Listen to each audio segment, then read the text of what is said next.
Thank you for listening to Shulchanaruchharav.com. Paying for the daled minim, the 4 species, prior to the holiday. When I go to purchase my lulav, my esrog, hadassim, maravis, etc., must I make sure to pay the seller prior to the start of the holiday at the time of purchase, or can I owe him the money, purchase it on credit or with a post-dated check, and pay him only later on? You see, although purchasing an item on credit is not considered chas v'shalom stealing, as one has the agreement and permission of the seller to do so, there is a halachic question as to whether the item which was purchased is considered fully and completely to be his. When you purchase an item, does it only become yours once payment is made? Is it contingent on the payment?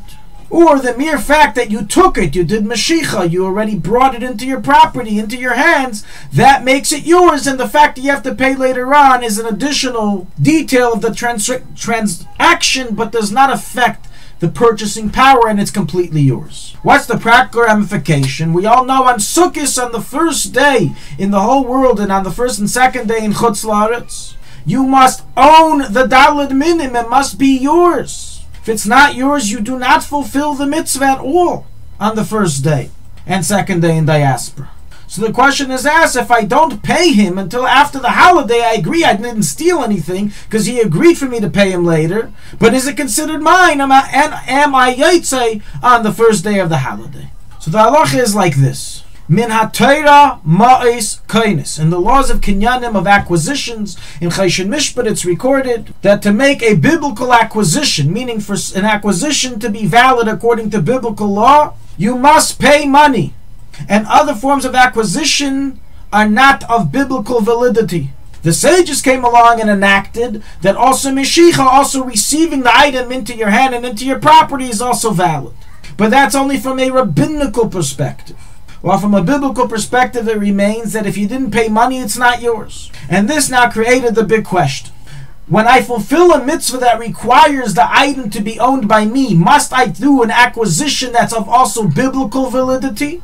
Or does it suffice to do the acquisition of merely rabbinical validity, as the Rabban and the Chachamim said it's valid? So once they said it's valid for all purposes, even for biblical mitzvahs. In simple terms, is it enough that I have this credit agreement with the seller of the daled minim that I pay him after the holiday and I simply take it from him and do kinyan mashicha for it to be considered mine? Or must I also pay him up front in order to receive biblical validity for the acquisition? So the famous Paisik, the Machane Ephraim, in Hilchas Kinyan Neshuva Beis Gimel, his Mechadash novelizes that indeed all mitzvahs that biblically require you to own the item, you must do a biblical acquisition of validation and pay the money beforehand. Otherwise, it's biblically not considered yours at all. And how can you be Yaitz on the first day of Sukkot? So he says you should make sure to pay for the daled minim before Sukkot begins and not purchase it on credit. Now, what if it's very expensive and you can't afford it? So there's still an eitzah, there's still an ability to abide by this ruling, and that is simply by giving a down payment. Halacha doesn't require you to give the full amount for it to be biblically valid of an acquisition, and even giving one pruta, a mere few pennies, already suffices to make it biblically valid. Regarding one who pays by check, so this matter is discussed extensively amongst today's poskim as to its status, and while some consider a check like cash, others consider it simply like an IOU, and it doesn't carry the biblical validity of an acquisition. Certainly this would apply if the check is post-dated until after Sukkot. Regarding one who pays by credit card, it is a completely valid form of acquisition according to all. Now, does everyone agree with this approach of the Machane Ephraim? The answer is no.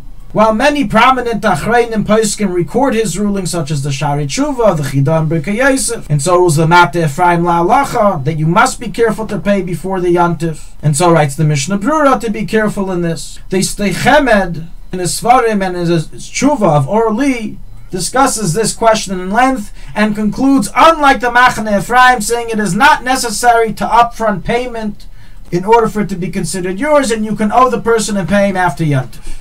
On what basis does he say this? For 3 different reasons. Number one is you can argue that when the sages gave a rabbinical form of acquisition called Mashicha, they enacted that it should have also biblical validity.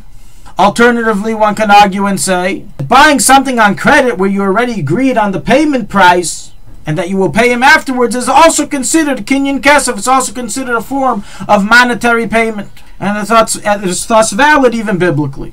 Another argument to say is that when you bring the items into your home, it's considered kinyan chatzor, which according to many poskim acquires even biblically, even if you didn't pay. Practically, while the worldly custom is like the opinion of the Stei Chemed, not to be particularly to pay for the daled minim before Sukkot, and you can purchase it on credit, some places can conclude that it's proper to suspect for their opinion of the stringent opinion and try to pay at least some of the money before Sukkot. So concludes the Chida Meri Be'etzba, the Mishnah Brura, and the Kaf HaChaim.